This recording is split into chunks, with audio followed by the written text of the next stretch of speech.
¿Qué tal? ¿Cómo les va? Otra edición más de este Aciertos y Errores. Y bueno, lo único que le digo que ese es del otro lado, porque en un ratito nomás vamos a tener la cobertura toda de lo que ha sucedido el pasado miércoles en la localidad de San Miguel, donde Lucía Castro murió en un boliche, pasándola bien. Y hay muchos responsables, ¿no?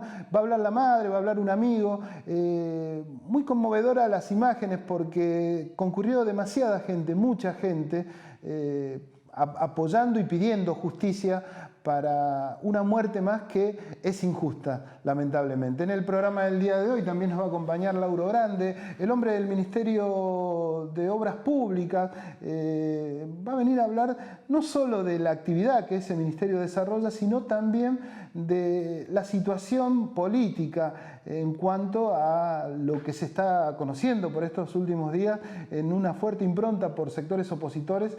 No sé si a desestabilizar, pero sí a poner sobre la mesa discusiones que en algunos casos no tienen demasiado sentido. Me va a acompañar también Mayra Arena, la joven que ha participado en algunas actividades. Mayra Arena, ¿se acuerda quién es? Es la persona que tomó relevancia tras una charla TED, interesante charla, en donde se habló ni más ni menos de la pobreza. Vamos a hablar de ello en un instante nomás, y entre otras cosas, porque Mayra también está, actualmente vive en 3 de febrero, ya se ha mudado desde Bahía Blanca, su lugar original. En instante nomás, imperdible el reportaje con Mayra. Así que damos comienzo al programa del día de hoy. Y nos va a acompañar también un colega cordobés en donde nos va a hablar de la situación de Córdoba tras los incendios. Incendios que aminoraron un poco porque en el día de ayer hubo una lluvia. Nosotros le recordamos como siempre que grabamos un día jueves por la mañana. Esto generó una situación de tranquilidad, pero va a dar detalles de por qué se suceden los incendios en una localidad, en una provincia como Córdoba. No son los primeros. En este año han tomado cierta relevancia, pero vienen desde hace mucho tiempo. Nos va a explicar los motivos. Así que damos comienzo al programa del día de hoy con la situación que se vivió hace pocos días nomás en San Miguel pidiendo justicia por esa chica que falleció de una manera aberrante y que todos han visto en las imágenes en estos últimos días. Vamos a dar comienzo al programa del día de hoy de esta manera.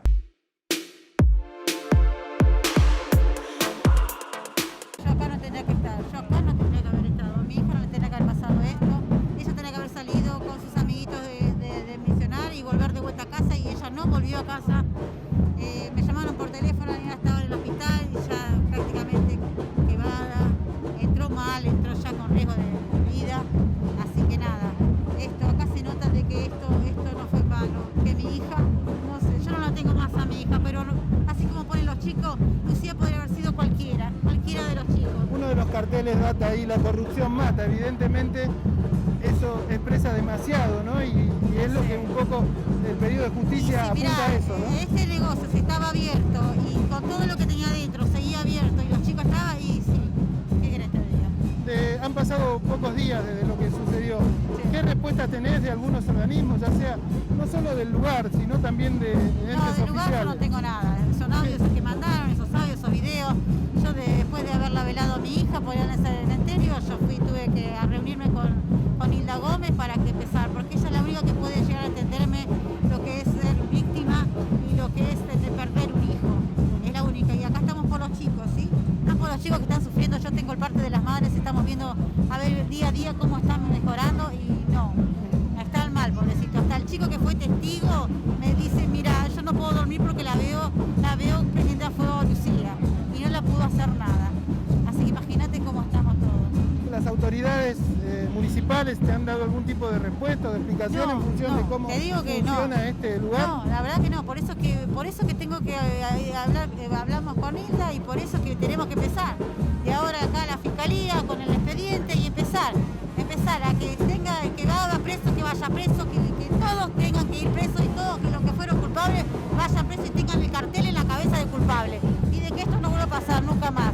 Mi hija yo no la tengo más, pero por lo menos están sus amigos y a ella le gustaba hacer esto. Yo lo hago por ella. Está confirmado que este hombre tiene otros lugares también acá. Sí, 3 lugares y el sábado fuimos a los 3 lugares donde estaba y no, yo fui a dar el testimonio a la comisaría y ahí pasó con su abogado como si nada.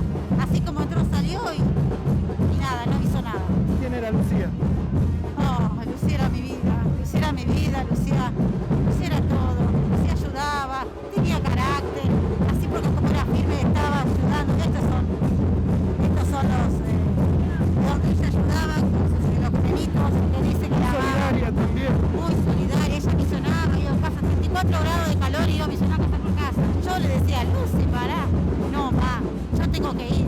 Y así con todos sus amigos, así fue siempre. No me la arrebataron, Lucía era todo, Lucía estaba por una terapia ocupacional. Lucía tenía toda una vida, 18 años, mirá todo lo que hizo, mirá todo lo que podía haber sido muchos años más.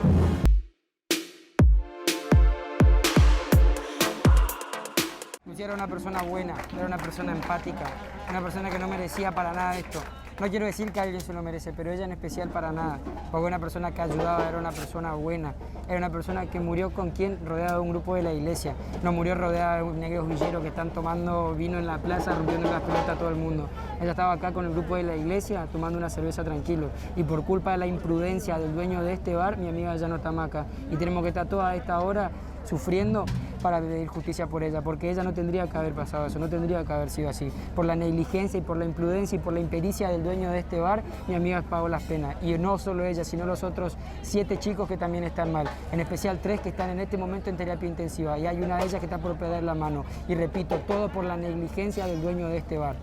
La negligencia se conjuga de distintos factores, ¿no? Obviamente el principal protagonista es el dueño de este bar, pero también hay otros que permitieron que este bar funcione y en las condiciones que funcionó, ¿no? Exactamente, y eso es la municipalidad, eso también son la municipalidad, porque como el municipio no va a estar atento de qué cosas tienen adentro su bar. Si mal no recuerdo, este lugar tenía un solo matafuego que estaba dentro de la cocina. Si me estoy equivocando, pido disculpas y que me corrijan los demás, pero por lo que yo escuché, tenía un solo matafuego y estaba en la cocina. Además, si el municipio, ¿cómo va a permitir la apertura de un bar que tenga centro de mesa con fuego? ¿En qué cabeza cabe? Donde todo el tiempo estamos con alcohol en gel en época de pandemia, vamos a poner en fuego, vamos a poner un centro de mesa con alcohol, disculpen de esto, con fuego. Ahí es donde yo quiero hacer hincapié.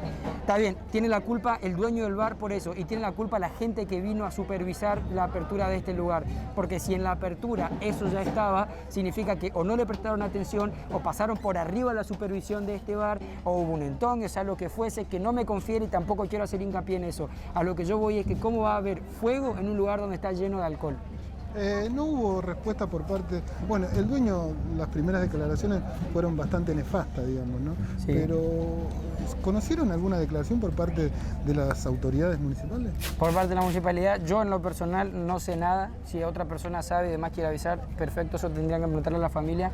Lo único que nosotros sabemos en la totalidad es lo que dijo el dueño, que está escrito en el cartel de allá, donde dice que no pasó nada, que el lugar está bien por suerte y que fueron los chicos los que ocasionaron esto, lo cual quiero dejar en claro que eso fue falso. Como lo dije en las notas anteriores, fue falso, porque en el video, si eso ya hubiese sido verdad, hubiese visto cómo el fuego aumentaba y eso pasó solamente después que vino la camarera a tirar eso, lo cual no tiene toda la culpa tampoco ella, porque ella no es culpable de la poca capacitación de su jefe, porque ella tendría que haberlos capacitado a las personas para que hagan eso y tampoco se la llevó de gratis y siempre el hilo se va a querer cortar por el más fino, el dueño va a querer hacerle cargo a ella por la imprudencia de él y así que eso es lo que también tenemos que pedir justicia, para que no se corte por lo más fino.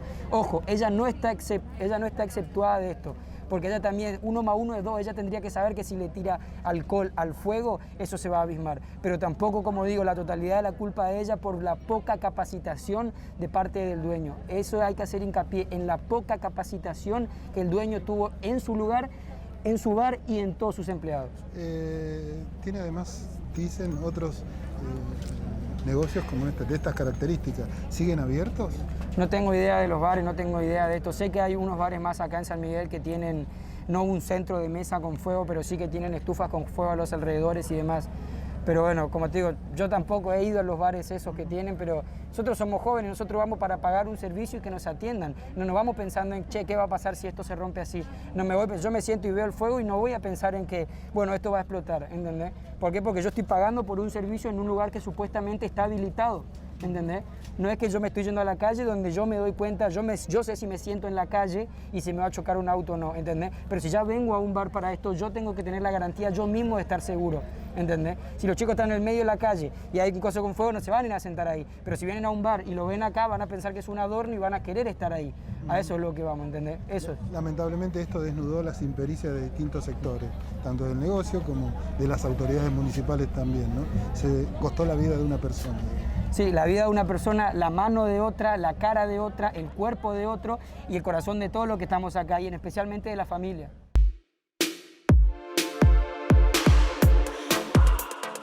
Imágenes elocuentes, lo que veíamos ahí, de una situación que se vivió en San Miguel, ¿no es cierto?, fruto de la muerte de una joven. Muy claro lo que manifestaba la madre, muy claro lo que manifestaba el joven amigo, y hay que decirlo, ¿no? Hay impericia en un montón de cuestiones, ¿no? Porque esta idea de apertura desmesurada ha traído consigo estas situaciones también, ¿no? Porque esas aperturas debieran ser controladas, pero todo indica que no lo ha sido, al menos en lo que tiene que ver con esta situación en San Miguel. Muy claros los testimonios en función de la responsabilidad no solo del dueño del negocio, sino también de las autoridades municipales. En este bloque vamos a hablar con Lauro Grande, vamos a cambiar un poco el eje del programa, pero no tanto, porque también se ha hablado durante esta semana en función de la situación del gobierno, ¿no? El propio presidente salió a hablar de un montón de situaciones y a poner la cara sobre algunas discusiones que planteaban algunos sectores opositores. Y entre otras cosas dijo que quizás, o dio la certeza, mejor dicho, de que una de los motores del encaminamiento de su propio gobierno tiene que ver con la obra pública. En este caso me acompaña Lauro Grande, que es el titular de la Unidad de Articulación Territorial dependiente del Ministerio de Obras Públicas. Antes que nada, Lauro, gracias por tu presencia aquí. A ver, ¿van a ser el motor de una situación, digamos, de mejora hacia futuro en la República Argentina? Bueno, primero agradecerte la invitación. No, por favor. Y por supuesto ya hoy lo es la obra pública en la cuarentena, en la pandemia, cuando hubo que ubicar nuevamente hacia dónde se ponían los recursos, los 12 hospitales modulares nuevos en toda la Argentina en los primeros 30 días de la cuarentena, y luego se empezaron a reactivar todas las obras con los protocolos sanitarios necesarios para que los trabajadores y las trabajadoras no sufrieran el coronavirus. En todo el país, ya en 600 municipios se está trabajando con la Argentina ACE, aparte de lo que hace Vialidad Nacional, aparte de lo que hace el ENOSA, que es el organismo que se encarga de agua y saneamiento, aparte de lo que hace AISA en el conurbano y en Capital. La obra pública se ha sostenido con cuidado, siempre con los trabajadores y las trabajadoras, pero ha sido un motor que se ha sostenido y que la idea es cuando se pueda salir del todo de la cuarentena, cuando aparezca la vacuna, cuando Alberto nos diga que estamos de nuevo en la normalidad, la obra pública sea uno de los motores que impulse la economía argentina, ¿no? Pequeñas obras que generan mano de obra intensiva también, no son obras faraónicas. Eso hay que hacerlo, es a mediano y largo plazo, pero lo que se está haciendo hoy es poner muchos recursos en pequeñas obras donde los intendentes, los gobernadores le dicen al ministro, le dicen al presidente que son necesarias, ¿no? En este momento, mientras estamos haciendo esta grabación, está el ministro Catopodis con Axel Kicillof, el gobernador de la provincia de Buenos Aires, firmando obras por rutas provinciales, la 41 y la 51, que son rutas muy importantes para la conectividad de los pueblos de la provincia de Buenos Aires. Sí. Claro, que son necesarias para también el mejoramiento económico. Te escuchaba atentamente en función de lo que manifestás y decías el tema de los hospitales que se han creado durante este tiempo, no sé si reinauguración o inauguración de algunos hospitales que habían quedado a medio hacer, y pareciera, digamos, con estas discusiones que se han dado en estos últimos días, que esto es soslayado, ¿no es cierto? Como que no pasó, digamos, ¿no? O sea, Mira, veo que... aparte de los 12 hospitales modulares, se hicieron más de 100 obras en un montón de hospitales que estaban con problemas de infraestructura, y los que había dejado el macrismo en la provincia de Buenos Aires, que estaban casi terminados en el 2015 o le faltaba muy poquito, en La Matanza, por ejemplo, ¿no? Dos hospitales emblemáticos, donde el gobierno de Vidal y de Macri había decidido dejarlos abandonados, ¿no? Como hacían en el 55 con las obras que habían quedado inconclusas de Perón y de Evita.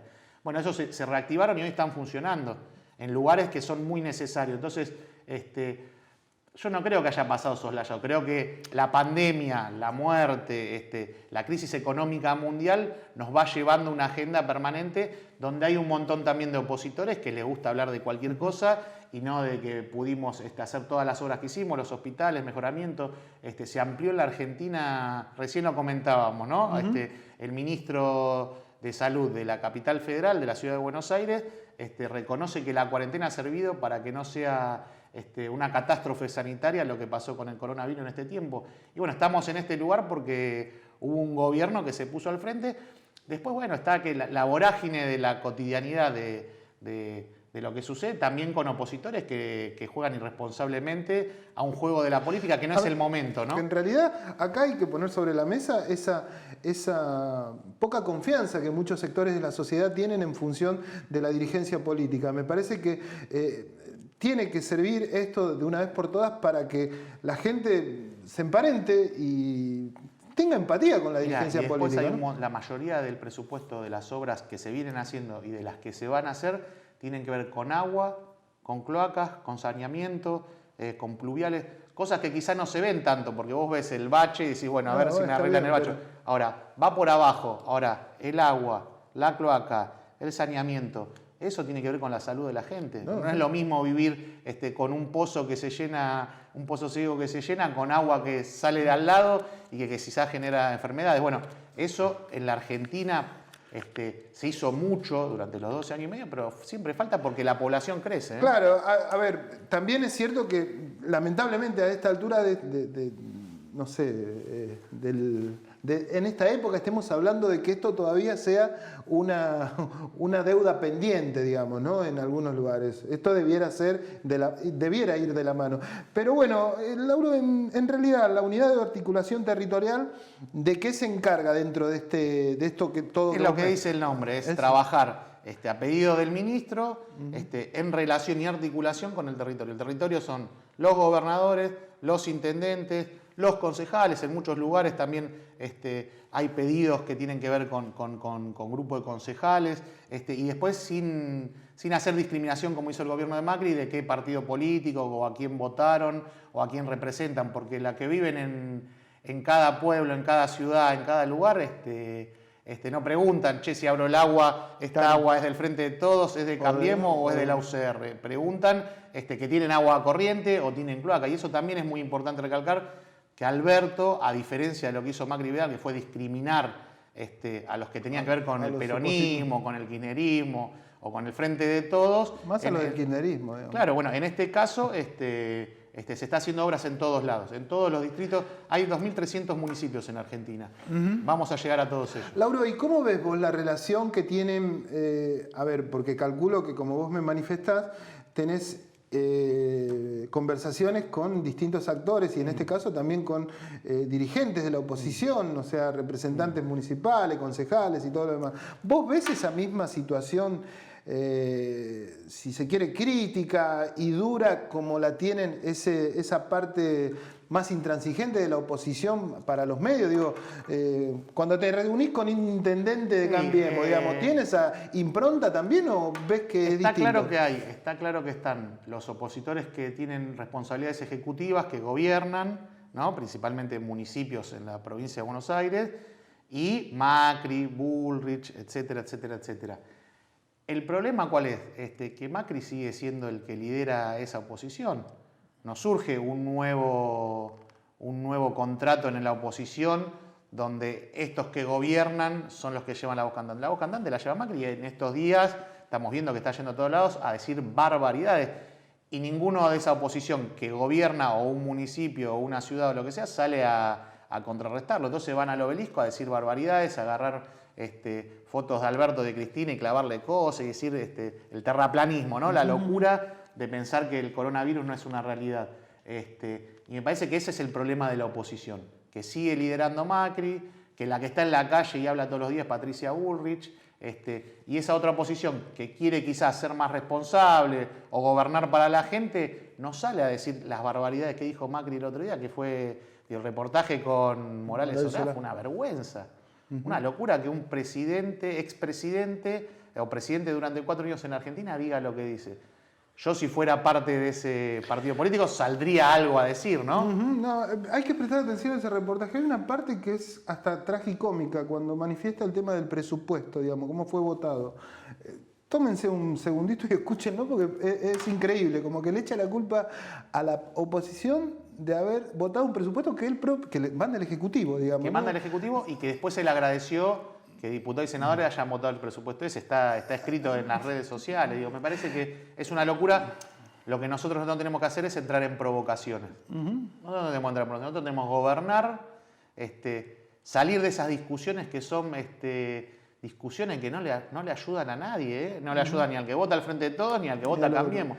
Y gobernar, hay que gobernar porque hay mucho retraso. Los gobiernos que hicieron algo siempre, por ejemplo en la obra pública, son los gobiernos de Perón, son los gobiernos de Néstor y Cristina, principalmente. Digo, es el peronismo y eso hoy tenemos que profundizarlo. Lauro, no puedo dejar de preguntarte esas versiones que se manifiestan de manera cotidiana en cuanto a las diferencias que existen dentro del gobierno, digamos. ¿Son tales o no? ¿O son versiones nada más? Y también debo reconocer, por otro lado, que quizás el ministerio en donde vos estás es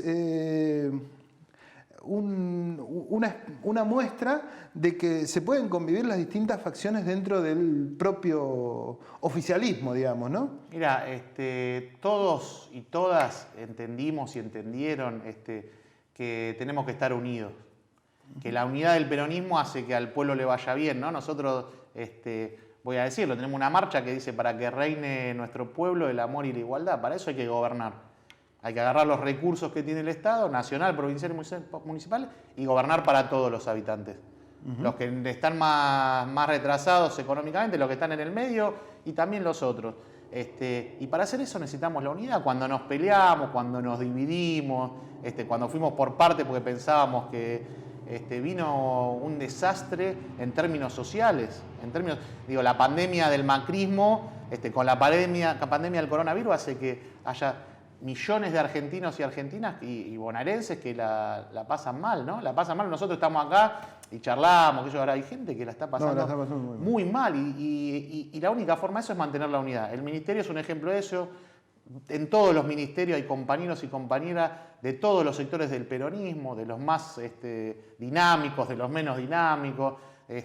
Pero tenemos en claro que lo que hizo Cristina ese día cuando dijo que ella iba a ser candidata a vicepresidenta y que Alberto iba a ser candidato a presidente, nos marcó el camino y todos entendemos que afuera del Frente de Todos no hay lugar para gobernar en la Argentina para que le vaya bien a los argentinos y a las argentinas. Y me parece que ese es el camino cuando nos quieren meter esas discusiones desde el otro día, lo digo con nombre y apellido, Clarín, ¿no? Diciendo que marchar a la casa de Cristina con la dirección y después decir que eso es información, eso lo único que hace es querer dividir y meter una mella entre Alberto y Cristina, cosa que no sucede.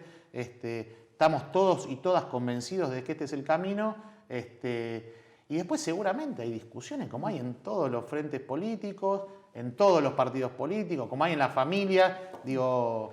Seguramente no todos pensamos lo mismo, no todas pensamos lo mismo, pero es importante que esas discusiones estén adentro para mejorar la vida de la gente. Seguramente no es todo homogéneo y uniforme, porque tampoco se podría gobernar un país como la Argentina con un solo pensamiento. Tal cual. Gobierna Alberto. Gobierna Alberto completamente. Las decisiones a nivel nacional las toma Alberto y seguramente charla con un montón de dirigentes, entre ellos a Cristina. Cristina es claramente una referencia, pero más allá de mi posición, ha gobernado la Argentina junto a Néstor 12 años y medio, ¿no? Me parece que sería una pavada decir, Alberto no consulta a Cristina. Charlan todos los días y seguramente tienen posiciones y yo estoy seguro que el camino que vamos a llevar adelante tiene que ver con el bien de la gente y con la unidad del Frente de Todo el peronismo de Alberto y de Cristina. Gobierna Alberto, sí. Gracias, Lauro. Gracias a vos. Lauro Grande, titular de la Unidad de Articulación Territorial del Ministerio de Obras Públicas, que lleva adelante el ministro Gabriel Catopodis. Vamos a una pausa y continuamos en este Aciertos y Errores del día de hoy.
Te presentamos Doctoros de PIM, un servicio de nuestra obra social, por el cual podés comunicarte con un médico a través de videollamadas las 24 horas del día, los 7 días a la semana. Baja la aplicación y sumate a la telemedicina a través de tu consulta médica online, sin salir de tu casa. OSDEPIM, te estamos cuidando.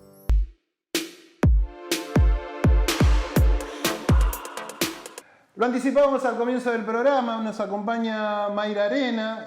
Mayra Arena es recordada, bueno, no es recordada, sino que tomó, si se quiere, mucha preponderancia ya en el 2018, creo, con una charla, estas charlas de TED, en donde hablaba qué pensaban los pobres o la temática de la pobreza. Puso sobre la mesa y nos causó a todos, creo, a aquellos que vimos en su momento esa charla, una situación de algo que para muchos era desconocida, ¿no?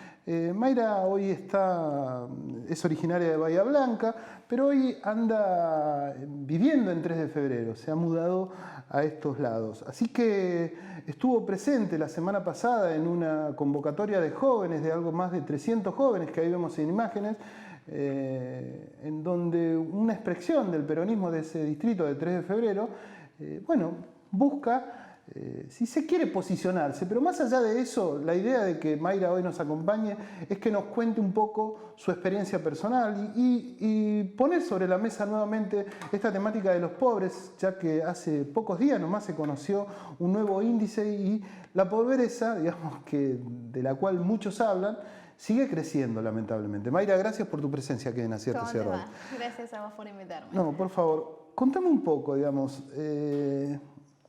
Yo no quiero que me reiteres esa famosa charla, pero ¿qué mirada tenés vos hoy, digamos, a 2 años de esa manifestación tuya y hoy con unos índices que lamentablemente no han bajado, ¿no? No solo no bajan, sino que suben año a año. La verdad es que lo que se está viviendo es un empobrecimiento brutal de toda la población. Como digo siempre, hay una pobreza que no me preocupa tanto, que no la considero tan riesgosa, que es la pobreza económica. Digamos, los que en este momento están en crisis, si bien están pasando un momento durísimo, cuando uno tiene una base cultural o una cierta base previa, digamos, a caer en la pobreza, es mucho más fácil que ante una recuperación del país logre salir adelante y recuperándose de a poco, como la economía argentina lo va permitiendo.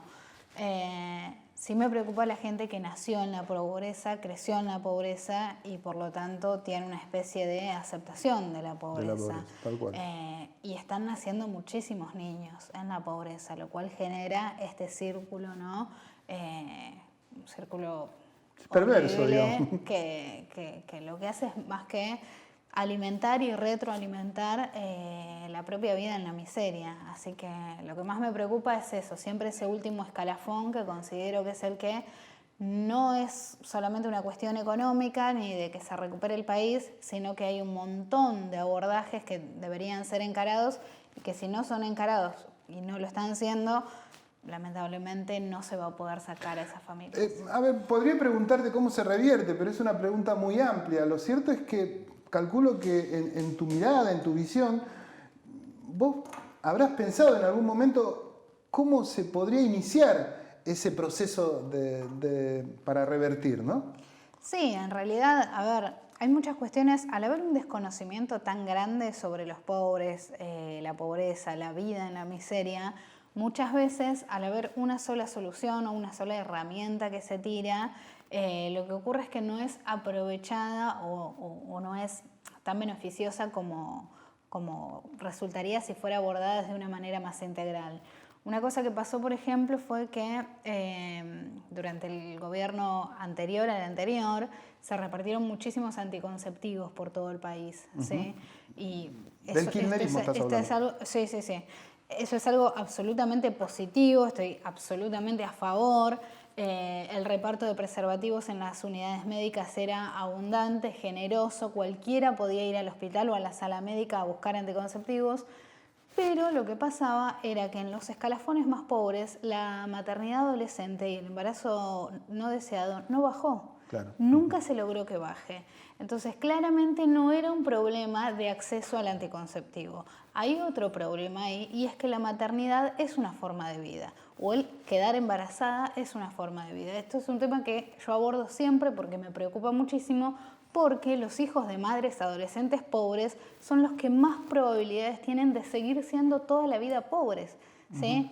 Desde eso, que es súper serio, hasta algo que es quizás mucho más, menos preocupante, pero por ejemplo, en una villa del interior, de calle de tierra, nadie quiere asfalto, nadie quiere urbanización, ¿no? Entonces, mucha gente dice, ay, estos no quieren civilizarse, no quieren avanzar. Pero la realidad es que la gente al asfalto lo ve como un problema. Porque en un contexto de villa, cuando vos asfaltás, empieza a pasar la gente con la moto fuerte, empiezan a pasar los autos rápido, los chicos ya no pueden jugar en la vereda como jugaban antes, tranquilos, porque ahora va a pasar cualquier vehículo a cualquier velocidad. Entonces, no es que no es necesario el asfalto ahí, es necesario. Pero si el asfalto no va acompañado de un montón de otras cuestiones, queda como los anticonceptivos. Claro, hay un proceso de concientización previo, digamos, en toda... Cuando vos no tenés una base cultural previa, entonces las poblaciones necesitan todo el tiempo elevar su base cultural o elevar, digamos, sus costumbres, su educación, o es lo que queremos, creo, todo el tiempo para las sociedades.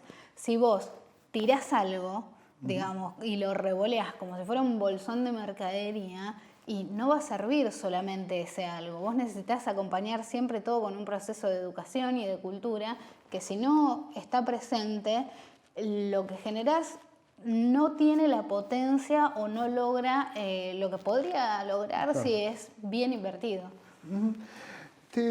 A ver, sos bastante claro en un montón de aspectos. ¿Vos crees que, en definitiva, obviamente la pobreza tiene es de larga data, ¿no es cierto? Todo indica, digamos, con tu mirada, que esto cuesta revertirlo y evidentemente tampoco hay políticas de Estado bien plantadas sobre la pobreza para que se empiecen a resolver, sino que pareciera que reciben las obras de un proceso a largo plazo, digamos, o de una política de Estado. ¿Vos lo ves así también? Sí, creo que no hay políticas sobre la pobreza y no hay tampoco políticas sobre la producción, que es lo que más me interesa.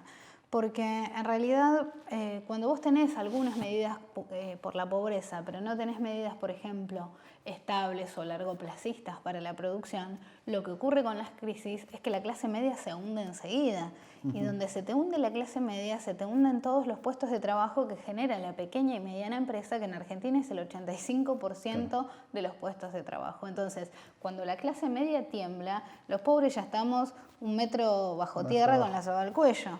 Entonces, me parece que se necesita cambiar este vicio que tenemos como argentinos, que todos los argentinos tenemos un poco de esta cultura, que es el cortoplacismo, el estar todo el tiempo apagando incendios, que por supuesto tienen que ser apagados, pero si lo urgente todo el tiempo te está tapando lo importante, nunca construís algo a largo plazo, nunca garantizás estabilidad para las empresas, para la clase media, para que se pueda generar un círculo virtuoso de trabajo en el que ingresen las clases bajas, las clases obreras, los menos preparados, los más calificados, o sea, es un círculo que necesita de todas las partes. Si vos tenés a todas las partes inestables, menos a la clase alta, por supuesto, claro, ese grupo concentrado que jamás corre riesgos en Argentina, y bueno, lo que vas a tener es 10 años de crecimiento y 10 años de caída, porque todo es inestable y todo está agarrado como con alfileres. ¿Crees que la clase media, en este caso, está en una situación crítica por estos días? Yo creo que en este momento todo el mundo, cuando digo todo el mundo es obvio que no hablo de ese grupo privilegiado,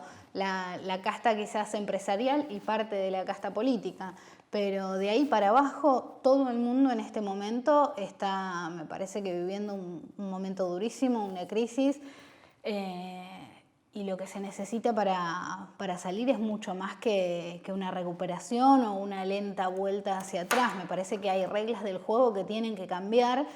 La relación del sector público con el sector privado me parece que tendría que cambiar y ser de más apoyo mutuo. No sé, creo quizás hay una persecución al que produce o el que produce se siente perseguido por el Estado y en mi opinión debería sentirse más apoyado, más contenido. En un momento de crisis debería sentir que puede contar con el Estado y no que el Estado lo va a perseguir.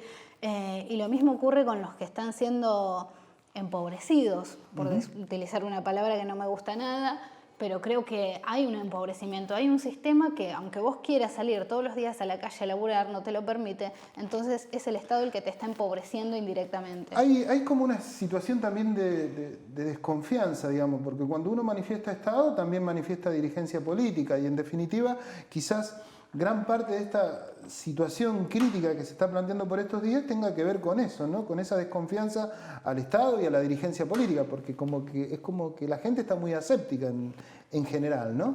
En Argentina yo creo que todo el mundo desconfía de todo el mundo y es algo común en Latinoamérica y muy fuertemente en Argentina.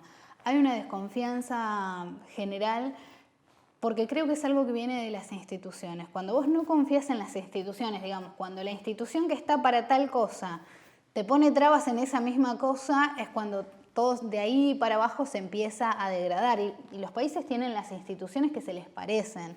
Entonces, creo que como argentinos tenemos que darnos cuenta cuáles son las cosas que nos traban y que no nos permiten crecer. Una mejora en la ética desde lo comunicacional a lo empresarial, a lo público, que lo público es el que primero debería arrancar, digamos, en esto, es el Estado, en dar el ejemplo, por decirlo de alguna manera, creo que empezaría a sentar unas bases. Son cambios culturales que llevan muchísimos años, muchísimo tiempo, pero a ver, qué sé yo, Sarmiento, por ejemplo, fue un revolucionario de la educación y cuando los pobres no pensaban jamás en educarse ni en aprender a leer, él sentó las bases para que todo el mundo accediera y después de un par de generaciones logró que ir a la escuela sea no solo algo natural, sino algo que tenés que hacer y a lo que tus padres te mandaban y era tu única obligación. Entonces, me parece que si no nos ponemos como meta cambiar, mejorar, tener reglas más claras, ser más transparentes como Estado, que las empresas puedan ser más honestas con el Estado y que no se tengan que estar escondiendo, que el empleado pueda también gastar tranquilamente. O sea, hay un montón de cuestiones que creo que tendrían que mejorar, que en mi opinión tienen que arrancar por el Estado para ser el ejemplo y que después tiene que haber una convivencia con el sector privado para que sea una relación más societaria y de apoyo y no como parece ahora de a ver quién le saca más ventajas a quién. Mayra, viniste hace un tiempo desde Bahía Blanca a 3 de febrero, digamos. Estoy acá, soy vecina ahora. Sí, sos vecina, digamos. ¿Qué notaste? ¿Qué diferencias? ¿Qué cambios hay? No, a ver, uno del interior, soy de Bahía Blanca. Sé que a muchos no les gusta que se diga el interior, pero para mí ya tengo mucho la costumbre. antes de venir pensás que Buenos Aires es todo lo mismo, el AMBA, ¿no? Como que le decís porteños Sí, a todo. a todos, sí. Y acá venís y te das cuenta que está clarísima la diferencia. Es muy claro. A ver, la persona de la provincia de 3 de febrero tiene muchas más cosas en común con alguien de Bahía Blanca, La Plata, Mar del Plata o Morón que con alguien de Cava. Entonces, lejos de lo que se piensa, de que no hay una identidad bonaerense, si bien no hay una identidad bonaerense como sí la hay en otras provincias, donde es mucho más fuerte el regionalismo, creo que hay muchas puntas en común, hay muchas cosas en común. Así que la verdad que me siento muy cómoda, elegí 3 de febrero por la cantidad de transportes que tiene, estoy súper contenta, estoy enamorada del tren Urquiza, amo el tren. Así que nada, me gusta bastante el barrio y el partido y creo que tiene muchas cosas lindas para hacer y para crecer y la verdad que estoy contenta de haber elegido este barrio. Me contaron que estás trabajando en Barrio Ejército de los Andes, que lo conocen como Fuerte Apache algunos, ¿no? Sí, Digamos, pero bueno. se le dice fuerte y en el barrio le dicen fuerte también, sí. Así que eso lo respeto. Sí, milito ahí, en realidad yo siempre voy a estar donde haya quilombo y donde haya pobreza y donde haya ese tipo de problemas, digamos que son los que me apasionan y donde me apasiona estar todos los días.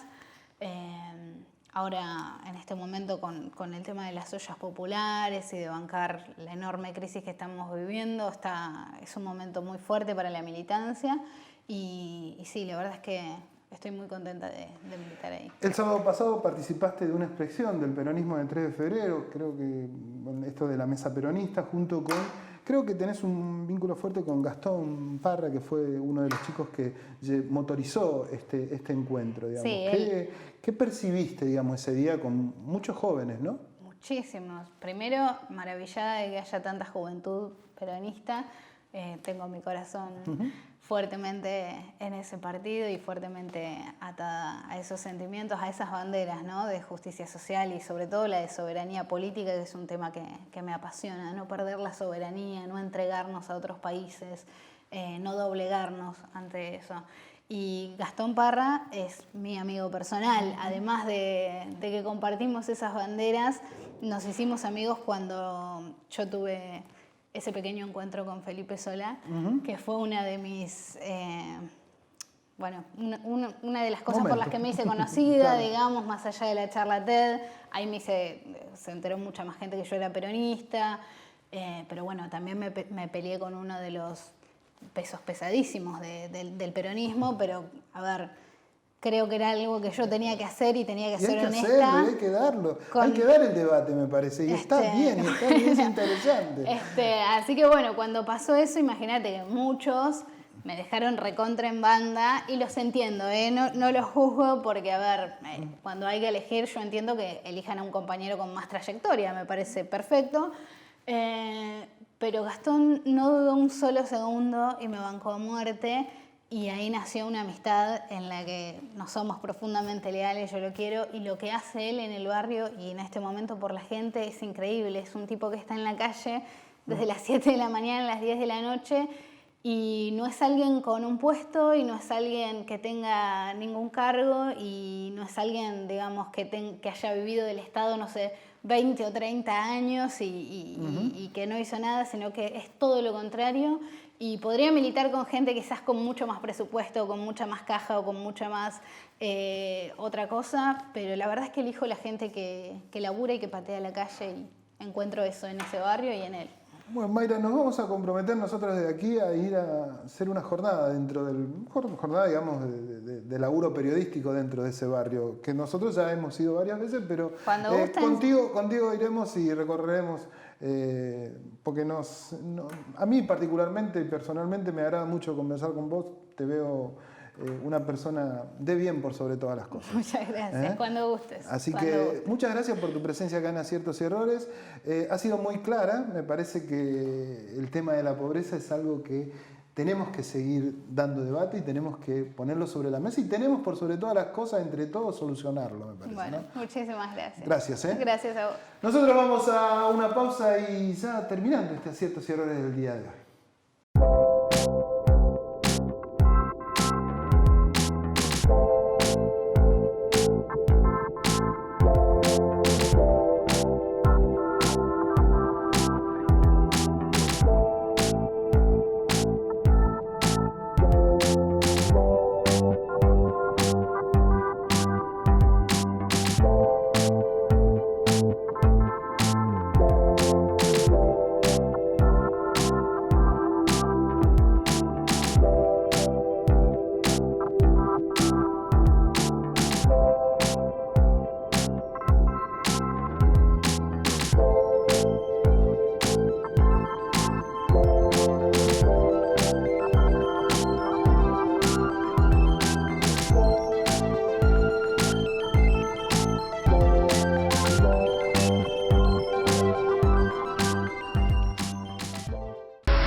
Si usted tiene un problema jurídico, no lo dude.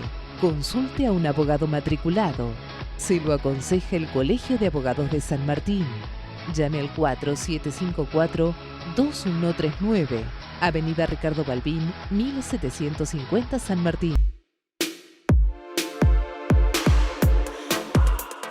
En este bloque me acompaña Daniel Díaz Romero, que es un periodista de Córdoba, más particularmente o principalmente de un medio Sala de Prensa Ambiental, que gracias a ellos yo me informé durante todo este tiempo de la situación que estaba sufriendo esa provincia en función de los incendios conocidos por todos, ¿no es cierto?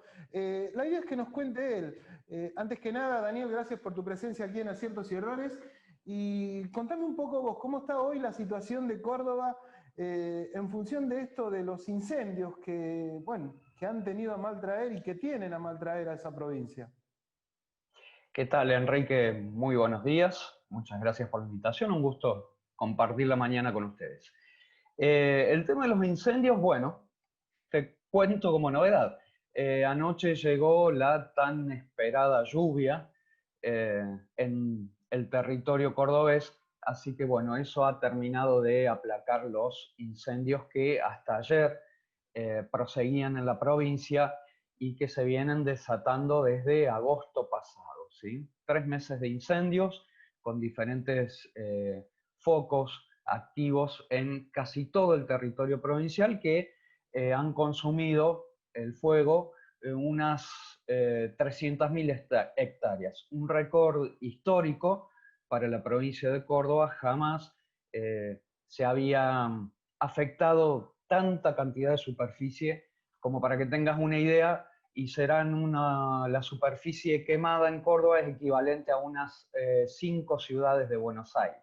Oh, qué bárbaro, qué bárbaro. La verdad que increíble la cantidad de territorio afectado. A ver, te hago la pregunta que amerita en estos casos. ¿Por qué los incendios? ¿Por qué? Bueno, creo que ahí tenemos 4 razones principales que las hemos estado analizando en nuestro portal de noticias que se llama Sala de Prensa Ambiental, y son las siguientes. Primero, la falta de acción de la justicia de la provincia de Córdoba, en el sentido de perseguir a las personas que han desatado estos incendios. En Córdoba el 95% de los incendios que se producen son intencionales, por lo tanto está la mano del hombre detrás de todo esto. Cuando empezamos a decir, bueno, falla la justicia en Córdoba, tiene que ver con sospechas permanentes y desde hace décadas que tienen que ver con el desarrollo inmobiliario, por un lado, quemar deliberadamente las sierras para después poder construir barrios privados, por ejemplo, o ejecutar obras públicas. Esta es una situación que se viene desarrollando desde hace décadas. Las sospechas sobre la corporación inmobiliaria. Otra de las cuestiones tiene que ver con una práctica ya usada también desde hace mucho tiempo en la provincia, y tiene que ver con el corrimiento de la frontera ganadera, ¿sí? Algunos empresarios rurales encienden sus campos para el rebrote de pasto en la época seca, para poder alimentar su ganado. Y de esa forma se desatan estos incendios que son realmente incontrolables. Nosotros los hemos estado viendo, son pavorosos realmente cuando uno los tiene enfrente. La corporación inmobiliaria, sí. Sí, no, lo que decías, o sea que al menos en los casos que estás planteando, todos tienen que ver con la intervención y la participación de las personas que en definitiva buscan evidentemente un beneficio personal y perjudican al grueso de los pobladores de esa provincia, ¿no? Exacto, Enrique, es medular lo que acabas de decir porque es el fondo de la cuestión. Por ahí intereses particulares van afectando a todos los habitantes de la provincia, porque está bien, a partir de anoche y gracias a la lluvia se ha calmado el tema de los incendios en la provincia, pero ahora hay que ver las consecuencias de esos incendios, consecuencias en cuanto a la biodiversidad, a la calidad del agua que va a quedar en la provincia, más allá de estos paisajes que si uno transita por las sierras, las ve como un gigantesco paño negro, ¿sí?, sobre las montañas. Está tierra arrasada, podríamos decir. Tal cual.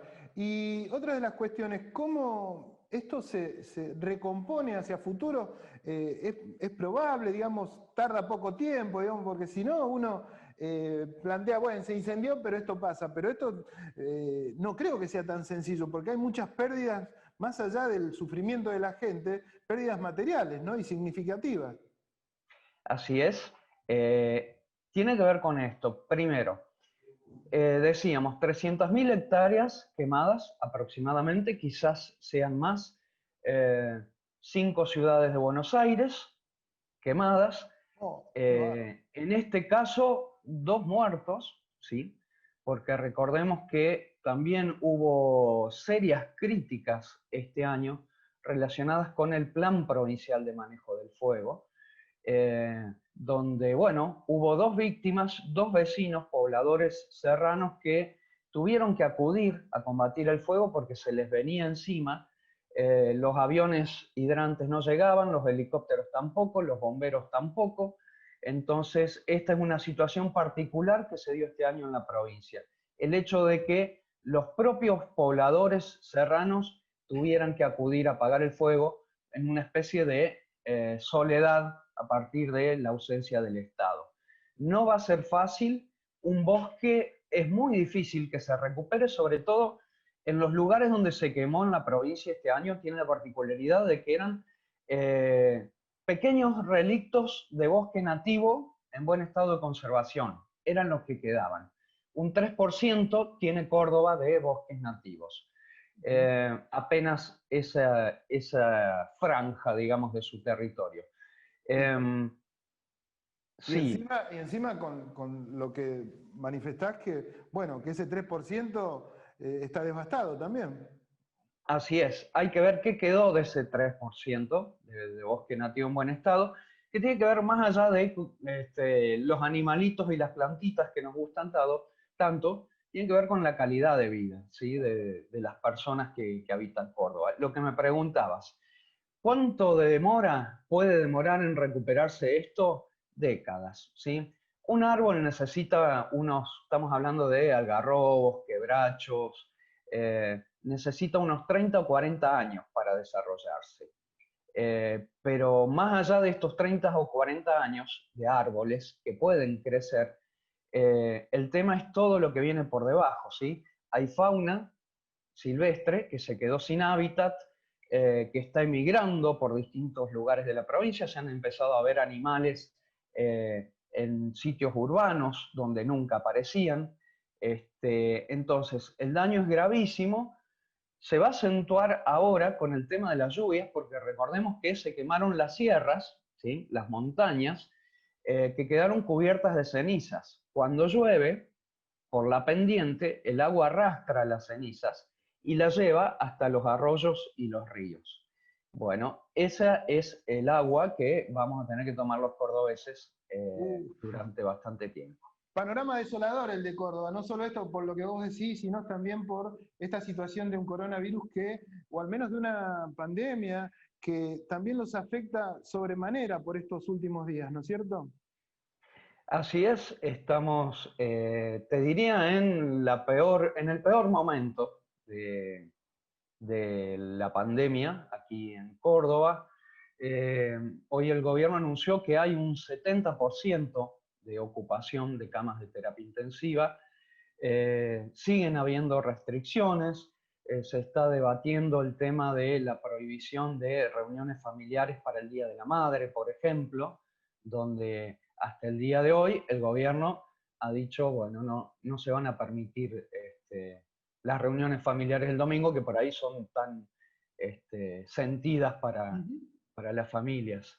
Así que Eso, no hemos vuelto a la fase 1 en Córdoba, pero hay muchas restricciones. Por ejemplo, se cerraron de nuevo los gimnasios, los locales gastronómicos, las piletas de natación, que habían sido habilitadas unas semanas. Bueno, se volvió atrás con esa decisión.